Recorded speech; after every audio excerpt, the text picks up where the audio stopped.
राजा जो अम्बरीश थे, चक्रवर्ती सम्राट थे अम्बरीश जी, उनके पास सेवक की कमी नहीं थी। पत्नियां बहुत सारी थी। उस समय सम्राटों की पत्नियां बहुत हो जाती थी, क्योंकि जहां जहां राज्य में जाते अपने मित्रता मैत्री संबंध के लिए पुत्री का विवाह कर देते थे। लेकिन राजा अम्बरीश अपने कमरे में ठाकुर जी को पधराते हैं और उनकी सेवा अपने हाथों से करते हैं। 6 घंटे लगाते हैं सेवा में, तन्मयता से सेवा करते हैं। दूसरी रानियां सब आ जाती है कि हम थोड़ी थोड़ी कर लें सेवा, लेकिन किसी को करने नहीं देते। इनकी तो ठाकुर सेवा की प्रसिद्धि हो गई कि राजा अम्बरीश ऐसे महाराज हैं जो भगवान की सेवा, अष्ट प्रहर की सेवा स्वयं अपने हाथ से करते हैं, समस्त अपरस की सेवा अपने हाथों से करते हैं। इनकी सेवा से भगवान चिंतित हो गए कि ये इतनी सेवा ये करेंगे तो इनके राज्य की देखभाल कैसे होगी। भगवान सुदर्शन चक्र को इनके नगर में भेज दिया कि जाओ इनके नगर की रक्षा तुम करना। सुदर्शन पहरा देते थे। एक बार शत्रु राजा चढ़कर लड़ने आ गए तो सुदर्शन चक्र अकेले भेष बदलकर सबसे लड़ते रहे और लड़ करके सबको भगा दिया। बड़ा आश्चर्य होता था लोगों को। तो सबसे छोटी वाली जो रानी थी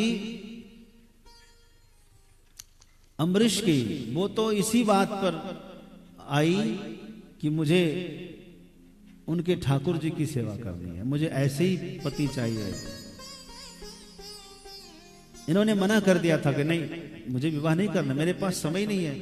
बोले कोई बात नहीं है, हम भी भगवान का भजन कर लेंगे, कम से कम हमें आपसे प्रेरणा तो मिल जाएगी।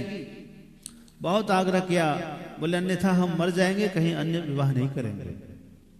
तो इन्होंने अपनी तलवार भेज दी और तलवार से उनके फेरे पड़े। पहले की परंपरा थी, जो राजा लोग होते थे उनके पास समय नहीं होता था विवाह के लिए, तो अपना जो स्पेशल तलवार होता था वो भेजते थे। तलवार को साथ में रख करके वो फेरे ले लेते थे। आ गई ठाकुर जी की सेवा में, रात में उपस्थित हो जाती वो। रात को ही साफ सफाई कर देते, पूजा के सामान तैयार कर देते, व्यवस्थित करते, हवन सामग्री तैयार करते, वो हवन की पूरा। तो सुबह उठते देखते कौन है मेरी पूजा ले रहा, मेरी पूजा में इसका वॉल्यूम कम रखना, वॉल्यूम कम। ऐसा कौन है जो मेरी पूजा ही ले रहा है। रोने लगे, कौन है इतनी जल्दी सेवा कर जाता है। एक दिन रात में जगे रहे तो देखा रानी है। रानी को बुला कर उसने कहा कि यदि आपको इतना अनुराग है ठाकुर जी से तो आप अपने कक्ष में ठाकुर जी पधरा लीजिए। तो दूसरे भगवान शालिग्राम को उन्होंने अपने घर में पधराया और सेवा वहां शुरू हुई।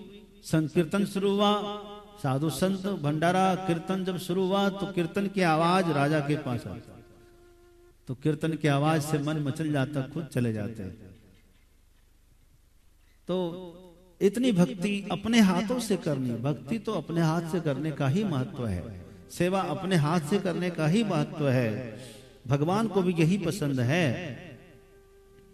बहुत सारे ऐसे प्रसंग मिल जाएंगे आपको।